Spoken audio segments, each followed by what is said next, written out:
right, good morning everybody. We're going to get started. Hello, my name is Sean Layden, S-H-A-U-N-L-A-D-E-N, President of the MFT ESP chapter. Good morning, thanks for being here. We're here for another day of mediation. We have put templates on the table for the district to get this settled and to end this strike. We're looking forward to seeing their offer. The template is very straightforward. We've been saying it every day to them very clearly. They've done it in St. Paul. We can do it here in Minneapolis. We've got to get class size caps in the contract, mental health supports in the contract. We need living wages for our hourly ESPs, and we need competitive pay for our licensed folks. Again, they did this across the river in St. Paul. There's a clear template for how we can do it. At this point, it's simply the ideological entrenchment of district leaders not wanting to give up control. And so that is what this is about, and we want to be very clear about that. We have said we can negotiate over where these numbers come in at, but we've got to have enforceable contract language. We've been down this road before. We've had top priorities that have been negotiated into temporary memorandums of agreement. The next time we come to the bargaining table, the district says, we're not even going to talk to you about this. So that's got to end. We've got to have systemic change, and that is why we're proposing enforceable contract language around those top priorities. Yeah, you know, we came in yesterday ready to see stronger choices from the district, and we did for about a second.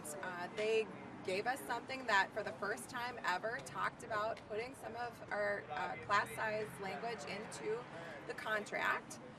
It's not exactly where we want to be, but it was easy for us then to give a very clear framework for what they can work off of to settle this contract right now and get everybody back into their classrooms tomorrow. And unfortunately yesterday they said, sorry, we're not giving you anything else, and then we were dismissed early. That is reckless for our students. There is no reason why they shouldn't have countered us last night, but we're hopeful that today we're going to walk in and they will have something for us to work off of. The genie's out of the bottle. We can't put it back in. Our members are not going to go back into the classrooms without the things that Sean just mentioned, and we're ready to do whatever it takes. We're here, we're excited, and we want to make a deal today, but that means we have to see our superintendent in that space. We have to see the elected leaders of our school board in that space.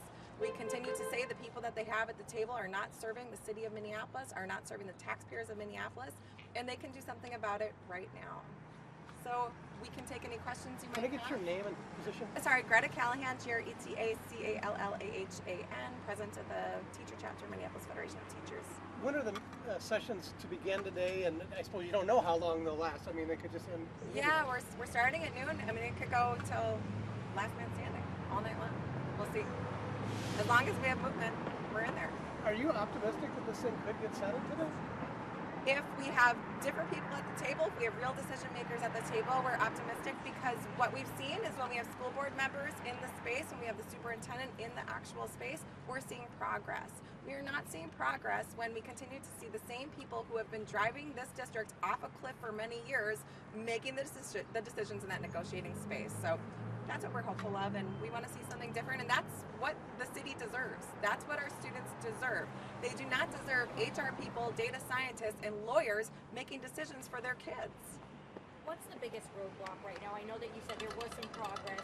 Specifically, what is that progress and what is still needed right now from the district? Exactly what Sean named is what we need to see, is what's going to get our members and our students back into classrooms.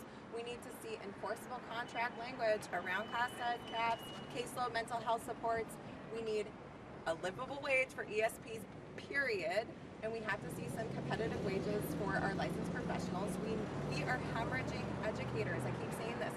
We cannot keep the people in the buildings, and our students need stability. They need to know who's in front of them. The district cannot continue the way they're doing it, because that is why we're in this mess in the first place. They continue to look at what we're asking for as something in addition to what they're currently doing, and we all know that what they're currently doing isn't working. When I grew up going to Minneapolis Public Schools, we had over 50,000 kids. Right now we have about 28,500, and that's because of the people who they have allowed to be in charge of our district. And that's why we're here. That's why we're willing to do whatever it takes, because we know that strong public schools will improve this city. And you can hear the sounds of people leaving.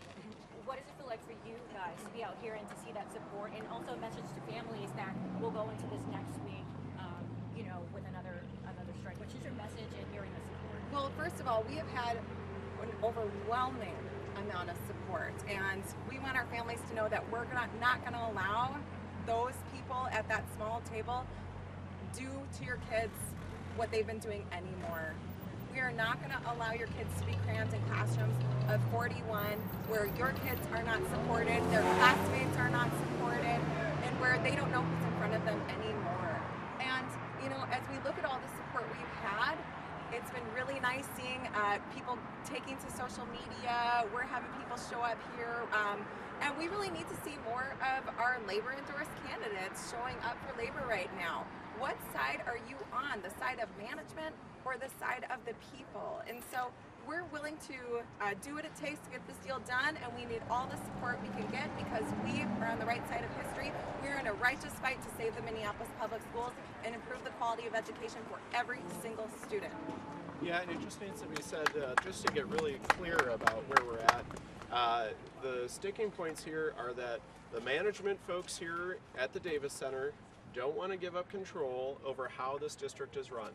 If we put class size caps into the contract, it means that they have to staff for class size caps. We have been advocating for years for what we call predictable staffing. What's the Minneapolis promise for kids who go to an elementary school? We've seen a little bit of progress recently where we're guaranteeing instrumental music. That's great. That's a small step in the right direction. What we're saying is we've got to take a bigger step in the right direction. And that's what terrifies folks who are managing this district right now, to lose control, to be able to do whatever it is that they would like to do. And what we're saying is, as Greta has pointed out, it's educators, it's families, it's students who need to make the priorities for how we run our district. It's not our HR folks, it's not our data analysts, it's not our lawyers, and that is the sticking point here. It is an ideological entrenchment on behalf of management that they have to have total control. And in a DFL town, in a progressive city, we need to have folks understand worker control of the shop floor, labor management should be the norm. It should not be something that we have to strike over. It should be the norm. Yes. All right, any other questions? Otherwise, thank you. Thank you.